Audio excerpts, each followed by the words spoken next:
নিখোঁজ সংবাদ। মাদারীপুরের কালকিনির নাইম সর্দার নিখোঁজ রয়েছেন। তার পরিবার তাকে খুঁজছে। দয়া করে তাকে তার পরিবারের কাছে ফিরিয়ে দিতে আমাদের সাহায্য করুন। আপনার সহযোগিতার জন্য ধন্যবাদ। নিখোঁজ সংবাদ। মাদারীপুরের কালকিনির নাইম সর্দারকে খুঁজছে পরিবার।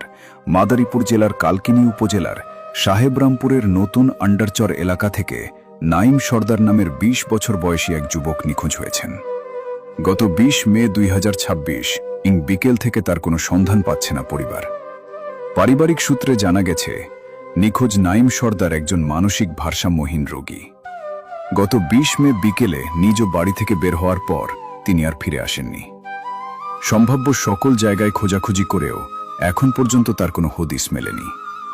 নিখোঁজের পর থেকে তার অসহায় পরিবার চরম দুশ্চিন্তা ও উৎকণ্ঠার মধ্যে দিন কাটাচ্ছে।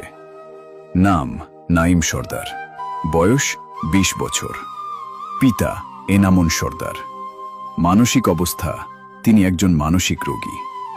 ঠিকানা গ্রাম নতুন আন্ডারচর, ইউনিয়ন/এলাকা সাহেবরামপুর, উপজেলা কালকিনি, জেলা মাদারীপুর।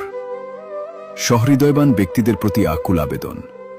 যদি কোনো সহৃদয়বান ব্যক্তি ছবিতে থাকা বা এই বর্ণনার কোনো যুবকের সন্ধান পেয়ে থাকেন, তবে নিচে দেওয়া নম্বরে যোগাযোগ করার জন্য বিনীত অনুরোধ করা হলো। আপনার একটি ছোট চেষ্টা ফিরিয়ে দিতে পারে একটি পরিবারের মুখের হাসি।